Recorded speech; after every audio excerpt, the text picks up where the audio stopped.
പക്ഷേ ഒരു ചോദ്യം ഉണ്ടല്ലോ, നിങ്ങൾക്ക് എന്ത് ബദലുണ്ടെന്ന്. ആ ബദലുമായിട്ടാണ് ഞങ്ങൾ വരുന്നത്.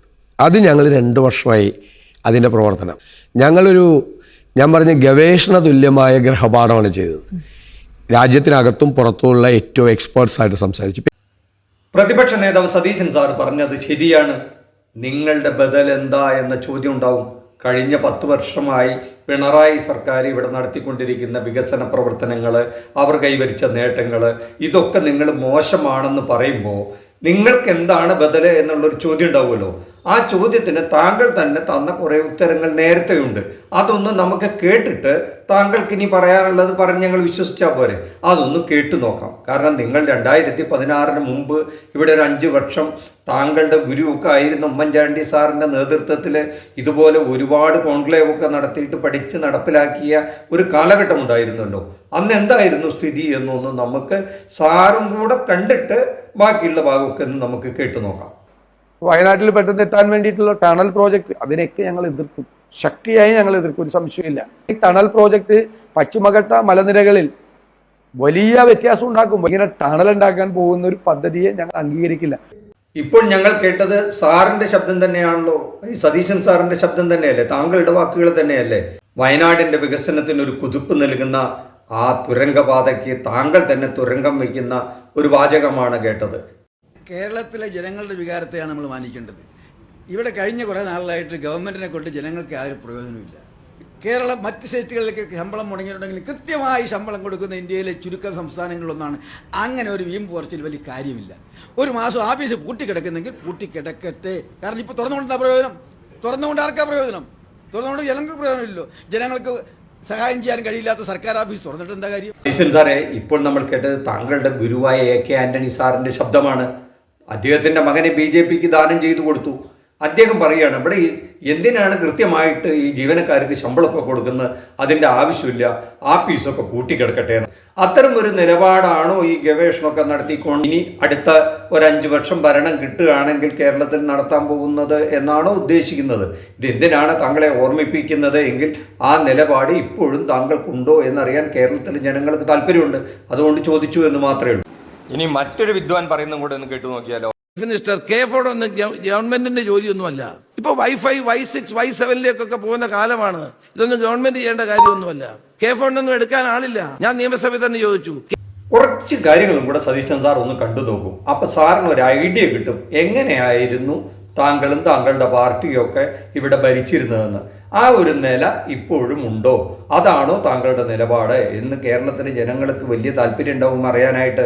കാരണം നിങ്ങളെ ഭരണം ഏൽപ്പിക്കണമല്ലോ. ഇത്രയും മോശമായ പിണറായി ഭരണത്തിനെ നമ്മൾ എടുത്തു മാറ്റുമ്പോൾ സതീശൻ സാറും കൂട്ടരും ലോകത്തിലെ പ്രമുഖരെയും അല്ലെങ്കിൽ എക്സ്പേർട്ടുകളൊക്കെ വിളിച്ചിരുത്തി വലിയ തോതിൽ ചർച്ച ചെയ്ത് ആരോഗ്യരംഗത്തൊക്കെ 100-300 ഡോക്ടർമാരെ വിളിച്ചിരുത്തി സമ്മേളനം നടത്തി. ഇനി ഈ കേരളത്തിൽ നടത്താൻ പോകുന്ന മാറ്റങ്ങളെക്കുറിച്ച് ഇന്ത്യയിൽ തന്നെ അപൂർവമായിട്ട് ഇനി ഒരു സ്ഥലത്തും ചെയ്തിട്ടില്ല എന്നാണ് താങ്കൾ അവകാശപ്പെടുന്നത്. അങ്ങനെ ഒരു സുവർണ കാലഘട്ടം വരുമ്പോൾ ഈ പഴയ കാര്യങ്ങളും കൂടെ ഒന്ന് ഓർക്കുന്നത് നല്ലതല്ലേ? പൊതുവെ മനുഷ്യരൊക്കെ ഈ പഴയ കാര്യങ്ങളൊക്കെ പെട്ടെന്ന് മറന്നു പോകും. അത് 10 വർഷം മുമ്പുള്ള UDF ഭരണകാലമൊക്കെ അവർ മറന്നുപോയി കാണും. കാരണം ഇപ്പോൾ ഈ അടുത്ത കാലത്തുള്ള LDFന്റെ അല്ലെങ്കിൽ പിണറായി ഭരണമൊക്കെ ആയിരിക്കും അവരുടെ മനസ്സിലുള്ളത്. അപ്പോൾ അതൊന്ന് ഓർക്കാൻ വേണ്ടിയിട്ട് കേരളത്തിലെ ജനങ്ങൾക്കും സതീശൻ സാറിൻ്റെ പാർട്ടിക്ക് നല്ലതായിരിക്കും എന്നുള്ളത് കൊണ്ട് അതുകൂടെ ഒന്ന് കണ്ടു നോക്കാം. എന്നിട്ട് നമ്മുടെ പ്രേക്ഷകർ നിശ്ചയിക്കട്ടെ എന്തായിരിക്കും നിങ്ങൾ വിഭാവനം ചെയ്യുന്ന ഈ സുവർണ കാലഘട്ടം എന്നുള്ളത്. നന്ദി, നമസ്കാരം. മറ്റൊരു വിഷയവുമായി മറ്റൊരു എപ്പിസോഡിൽ കാണുന്നവരെ താങ്ക് യു. സംസ്ഥാന സാമ്പത്തിക പ്രതിസന്ധിയിലായിരിക്കെ നമ്മുടെ മന്ത്രിമാരുടെ ധൂർത്തിന് ഒരു കുറവുമില്ല. സർക്കാർ ചെലവിൽ 6 ഡ്രൈവർമാരെ വെച്ച മന്ത്രിമാരുണ്ട് കേരളത്തിൽ. മന്ത്രി VS ശിവകുമാറിന്റെ കാർ ഓടിക്കാനാണ് 6 ഡ്രൈവർമാർ. മന്ത്രി അനൂപ് ജേക്കബിനുള്ളത് 6 അറ്റൻഡന്റുമാർ. ഒരു മന്ത്രിക്ക് 6 ഡ്രൈവർമാർ എന്തിനാണെന്ന് ചോദിക്കരുത്. ആരോഗ്യമന്ത്രി VS ശിവകുമാറിനുള്ളത് 6 ഡ്രൈവർമാർ. ഒരുപാട് സാരഥികളുള്ള മന്ത്രിമാർ ഇനിയുമുണ്ട്. മന്ത്രി ആര്യാടൻ മുഹമ്മദിന്റെ സാരഥികൾ 5 പേരാണ്. ടൂറിസം മന്ത്രി AP അനിൽകുമാറിന്റെ സുഖയാത്രക്കുള്ള ഡ്രൈവർമാർ 4. മന്ത്രിമാരായ കുഞ്ഞാലിക്കുട്ടിക്കും മുനീറിനും KP മോഹനനും ജയലക്ഷ്മിക്കുമുണ്ട് 3 വീതം ഡ്രൈവർമാർ. ഭക്ഷ്യമന്ത്രി അനൂപ് ജേക്കബിന്റെ അറ്റൻഡർമാരുടെ എണ്ണം 6. ഏറ്റവും കൂടുതൽ ആളുകൾ ആവശ്യപ്പെട്ടിട്ടുള്ളത് ഈ പാഠപുസ്തകം വൈകുന്നതിനെ കുറിച്ചാണ്.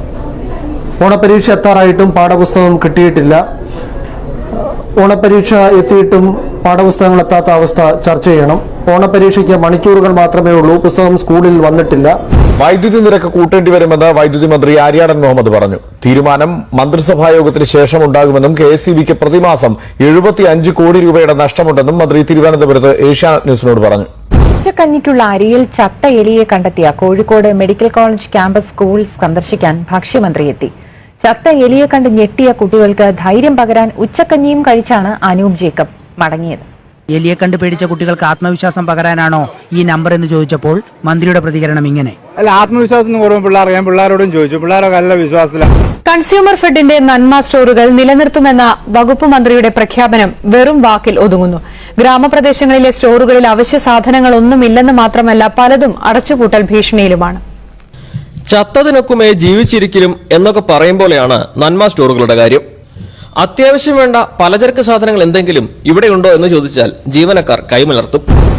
സ്കൂളുകളിലെ ശുചിമുറികളുടെയും കക്കൂസുകളുടെയും ശോച്യാവസ്ഥയുടെ നേർക്കാഴ്ചകൾ, മൂത്രമൊഴിക്കാൻ പോലും ആകാതെ അടക്കിപ്പിടിച്ചിരുന്ന് പഠിക്കുന്ന വിദ്യാർത്ഥികളുടെ ശബ്ദം, നേരിന്റെ ഈ ദൃശ്യങ്ങളും ശബ്ദവും ഞങ്ങൾ പകർത്തി. അത് പൊതുസമൂഹത്തെ അറിയിച്ചു. ഉന്നത വിദ്യാഭ്യാസ രംഗത്ത് മികവ്, ആരോഗ്യ കേരളം മാതൃക, ഇതൊക്കെ എവിടെയോ പിഴച്ചെന്ന് ദൃശ്യങ്ങൾ വ്യക്തമാക്കി. ഒന്നും മിണ്ടാതിരിക്കാനും നടപടിയെടുക്കാതിരിക്കാനും നിവർത്തിയില്ലാതായി അധികൃതർക്ക്.